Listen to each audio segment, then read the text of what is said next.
Hello, ladies and gentlemen, Conager here. Welcome back to the Mindcrack server for the 104th time. Working again here on Cone's Garage for our Friday YouTube expedition into Minecraft. We had a pretty productive stream on Monday in which I made most of this desk area. Some of it that we're seeing here. Hold on. Sorry, Minecraft was not centered in the monitor. It was freaking me out. Yeah, most of this was made on stream. This part I did change in between then and now. This was just black concrete, but I've decided I wanted it to be a little less blocky, so I went and made it this birch and put a quote-unquote screen on it. Boy howdy did I ever really make a mistake though in making these platforms a half block tall. It makes the interior design process a real pain in the butt. So we had some creative solutions. It was fun working together and figuring out some of these creative solutions to problems. But at the end of the day, it's not as detailed as I would like it to be, but it's probably the best we can do because these two are half block heights.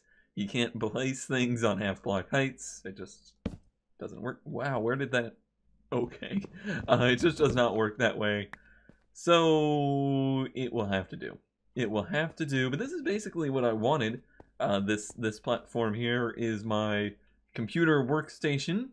And then on the other one, I was originally thinking probably like a couch slash chill out slash console gaming area. Because, you know, I do so much console gaming. But the other idea was to do, like, my sim racing station over here. I have not figured out how to do that. And I think what I want to do, I'm going to try and raise this floor up half a slab so that it's a full block height. Means we're going to have a little bit less headroom, a little bit less space. But hopefully that helps with the area construction, or like the design of it. I think I like this one more. Yeah. And then do I want this to taper back in, or do I want to leave it like that? If I leave it like it is, we lose a bit of space. And if I taper it back in, we lose some of the visibility. Yeah, I think I'm going to leave it tapered. Okay, those are gone forever. We'll never see them again. So leave it like this, and it has a little bit. It has a vague cone shape. This one here actually needs to be one tall as well. Wow, that placed. I thought there was glass under this. There most certainly is not. Okay, so there we go. And we'll never actually walk over there anyway. Cool. Cool, so now we have a full block height to work with. And in this space, unfortunately, I've left myself an even amount of blocks. So if I wanted to do like an actual sim stand thing, I would say it would have to be either 3 or 1 block wide. I don't have any space here that's going to look anything decent to do that. So I think I'm going to go with my original plan, which was just a little couch hangout area and like a big screen here. So I think that's what I'm gonna do. I think I also want to try and use some of these nether bricks as the couch because it kind of looks like one of those dark leather couches, which let's just use 4, which I think is the most ideal style of couch for this purpose. Yeah, alright, and then the screen, let's make it out of the black concrete that we didn't use over there. And do I have any more paintings? No. Let me go grab a painting. And probably sleep off the night as well. So you know how I've been restructuring things lately and have been wanting to move more of my non-racing content off of YouTube and put more racing slash automotive content here. That's that's definitely still a priority. We're now week 2 of that kind of process, and yeah, that was good. And I'm not gonna say it's set the world on fire by any means, but I do think overall it has been a change for the good. I think it's a positive move. I just need to expand upon it a little bit further and really dedicate more effort and time into this. Oh, you know what would look good here? Some speakers, some jukeboxes, note blocks. Note blocks? I think they're called note blocks. Which is redstone surrounded by wood. There's a block I don't make very often. Let's see. I have 8 planks on me. Yeah, that's a note block. And they actually changed the texture of the note block. They look even better than they used to. Okay. I need some more. Oh wait, I have these on me. So yeah, it's something that I've been trying to focus on and make sure it's something that I'm working on. I just want to say that something is going to interrupt that slightly over the next week or so. And it's something that's definitely not changed my opinion, but it's made me really have to think about this decision and just how committed to it that I am. I want to be heavily committed to it, and I want to really try and push myself into committing to it further so that I can actually get some... Wait, I just want to see if this breaks the painting. It doesn't. Cool. Alright, let me get some more orange wool. It does. Let me not get some more orange wool. That was a delayed reaction. Hey, I got the same painting. How about that? Yeah. So there's definitely still some kinks to that plan because I still want to make video content, and there's still some things that will happen that are basically, I'll say, that belong on YouTube, but maybe don't belong on the live streams. And YouTube, or sorry, the video content on Twitch thing is not working out. I feel like we've come to a point at which that that format is becoming abandonware very, very quickly, and I don't know that that's going to change anytime soon. I feel like Twitch has it not admitted defeat, but they've decided that it's not a fight worth fighting for them. So be it. So be it. That's the way it's just gonna be. Yeah, I think that's a good idea. Let's do that. And that's fine.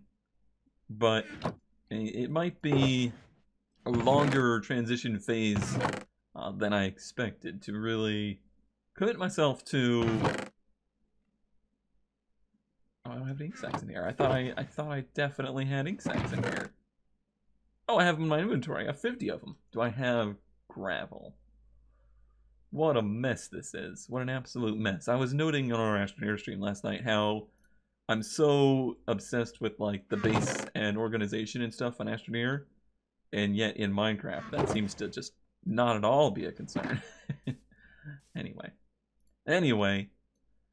yeah, so trying to figure out where I'm gonna draw the lines there, how committed I'm going to be to making the YouTube channel into more of a committed automotive entertainment style channel. And I definitely know that over the next week or so there will be some stuff that's going to be a little bit blurry from that, but as time goes on, the better I feel about that, and honestly, it's taken a little time, but I'm starting to get more used to the idea of Twitch being more the home of my, regular gaming content. And I think the big turning point in that is in doing the Mindcrack streams, I've been able to feel like I'm fully expressing my normal rambliness and you know, normal overthinker cone dodger without compromise. That's a big thing for me. Is I've never really gotten comfortable with the idea of just that open, conscious talking on Twitch. But I'm starting to get better with it, starting to get more comfortable with it, and with that, really does aid in the progression of this changeover. Goodbye, torches. Which is good. It is good. You know, it feels like... Oh, I thought that was gonna go forever. It feels like maybe I've actually, for once, had a thought, had an idea that I will not only be able to commit to, but might actually be something that generally and genuinely works to improve the overall scope of what I do here, and that's a good feeling. I wish we had concrete slabs. They're not half slabs. We discovered that. Well, right. I've committed to correcting myself on that. Now there's a little bit of a bump here to get in, which is kind of lame. Oh, you know what I could do? I could do my cheaty snow thing here. Yeah. So this is as close as we have to what you would consider a half slab, because they are partial slabs. And now we have a gentle transition up into here, and I could do that here and here. Yeah, I'm gonna go get some more snow. Awesome. What a fantastic idea that I just randomly had. All right, great. I ended up cutting this video around this point, commentary-wise.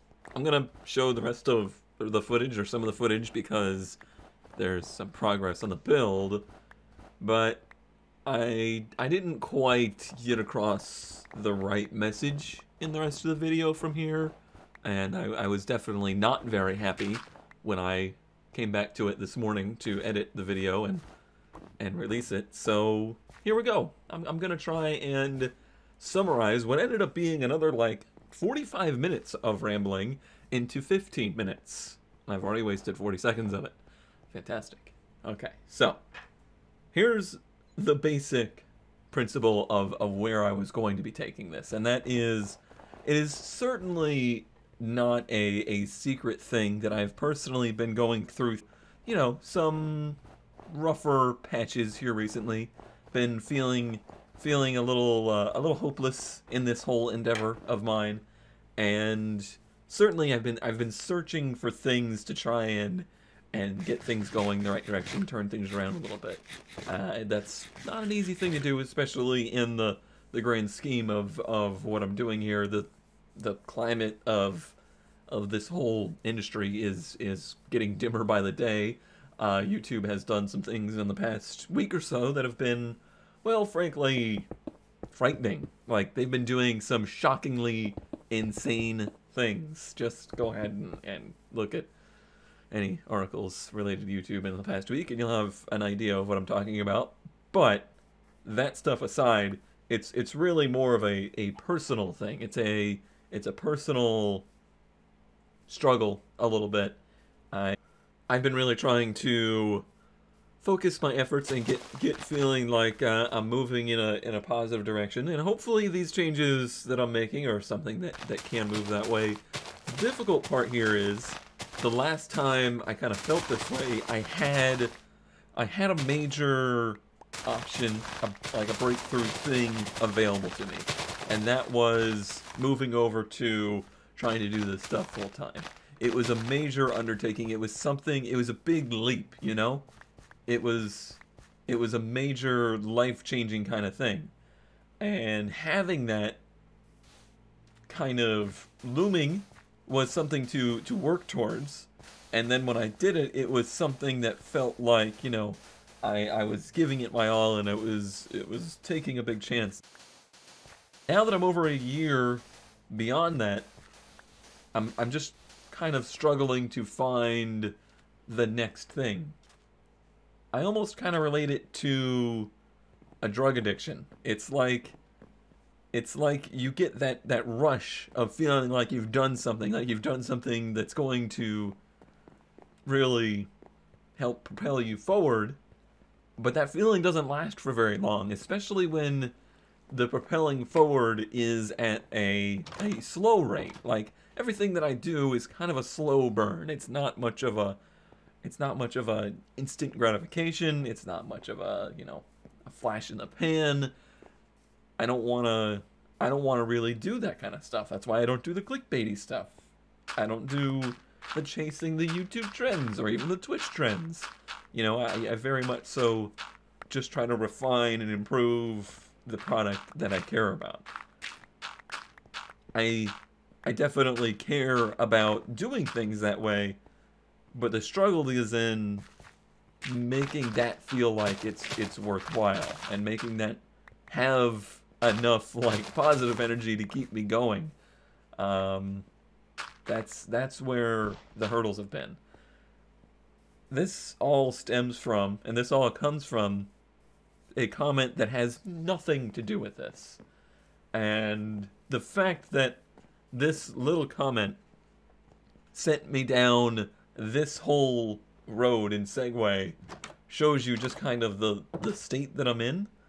And that was the comment on F1 about the fact that I've been maybe letting a little bit more explicit language slip rather than before, where if I did, I would edit it out, or if I did, I would, if I felt like I needed to use that kind of, I would just avoid it and use other means to express that emotion.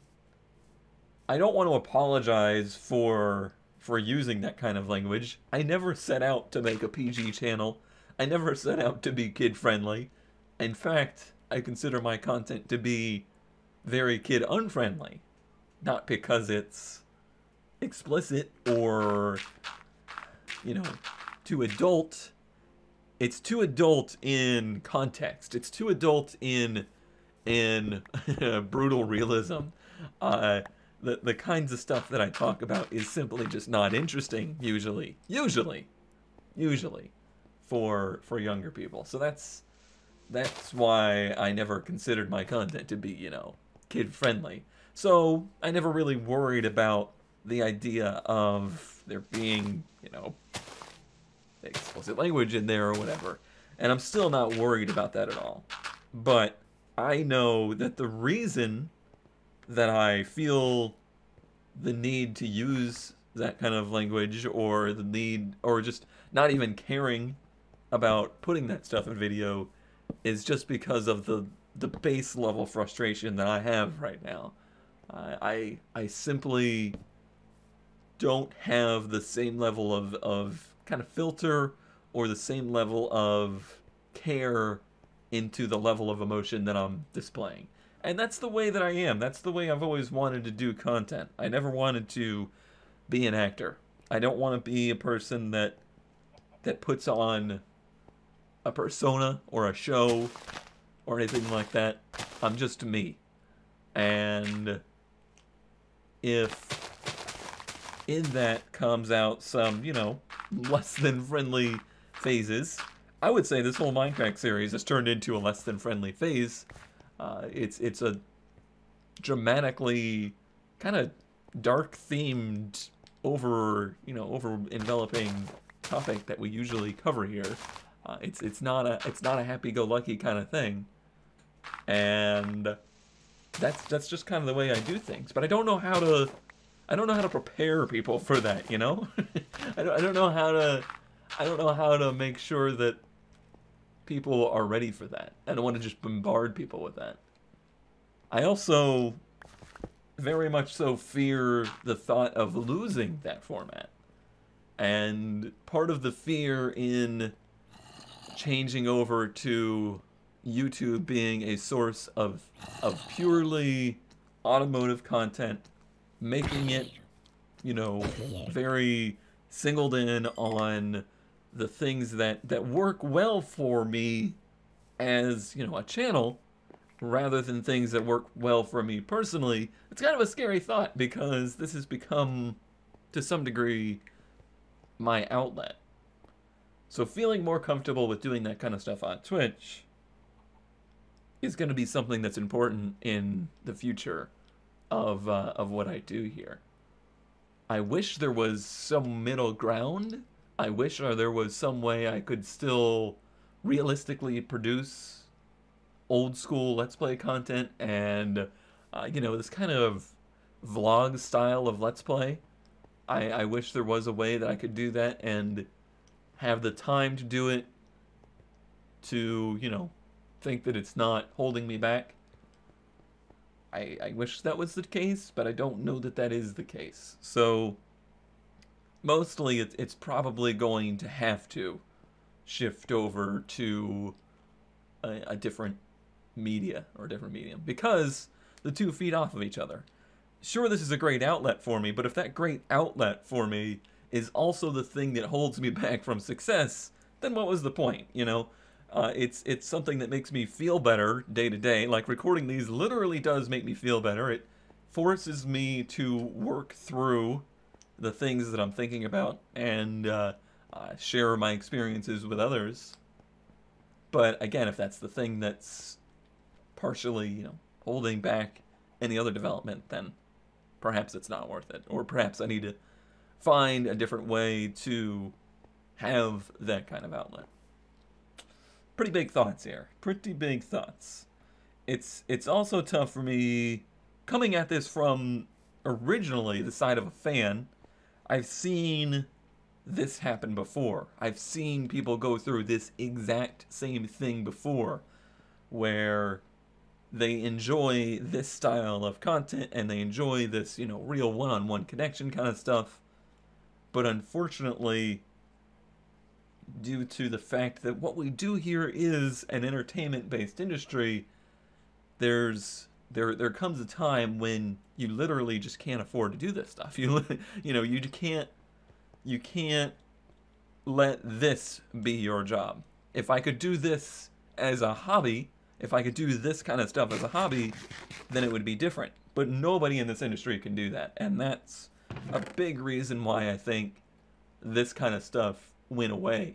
And for a large part, I think it's the main reason why the Mindcrack style of Let's Play went away.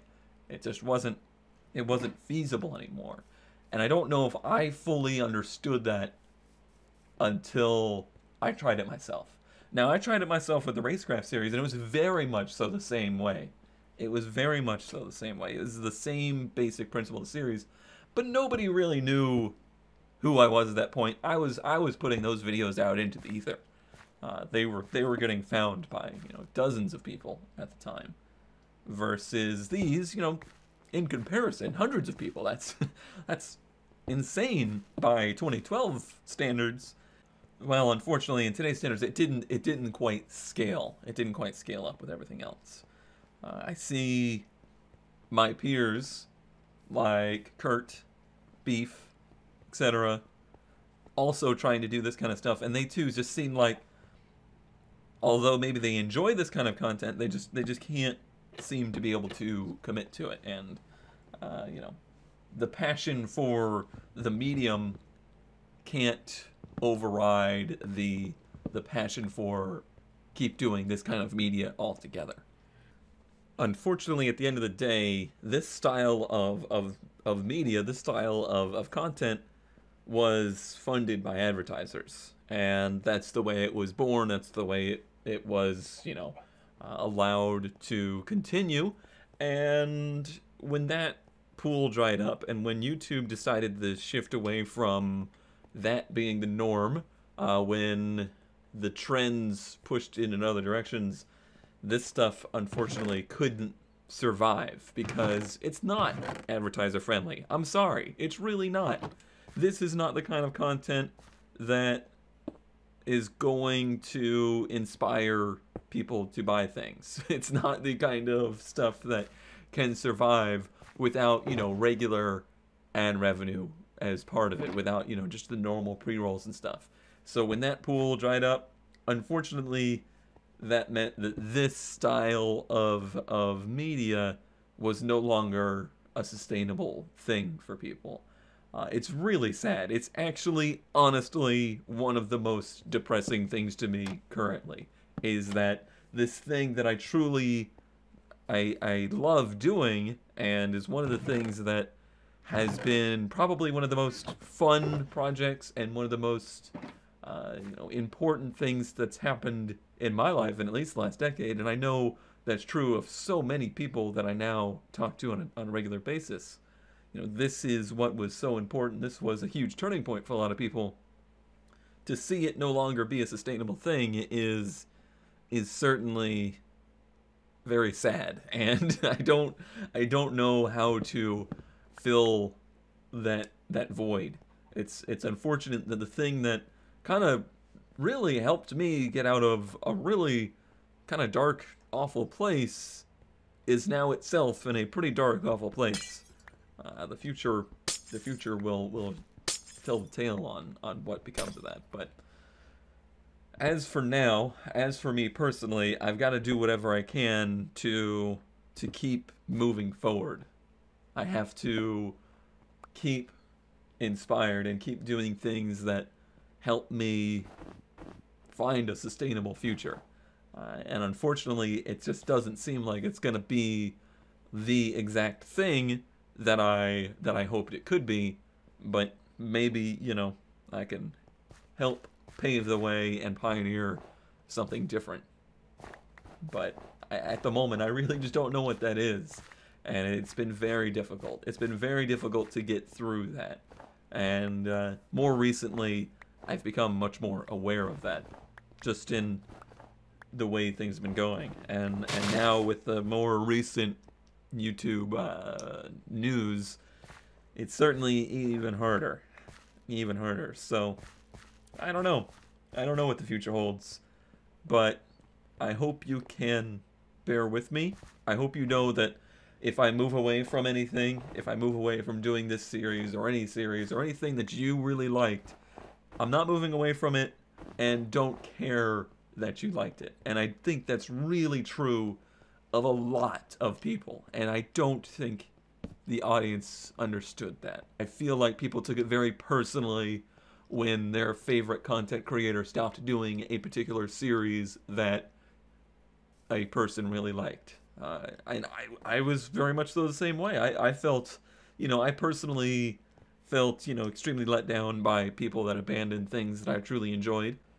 But I hope in my tiny little corner of the internet, maybe there's a little bit more understanding of that now. And hopefully people will, at least the people that are still listening at this point, will better understand why things probably will be shifting and changing around for me in the future.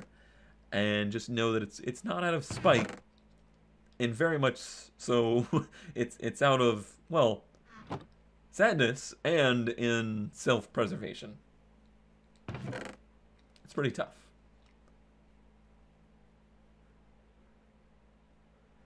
Believe it or not, this is a much more positive take on this in the last half of this episode than it was previously. There is actually something coming up today that should be quite a nostalgia trip for you. So look forward to that in just a few hours if you are still listening. And I'll see you all next time.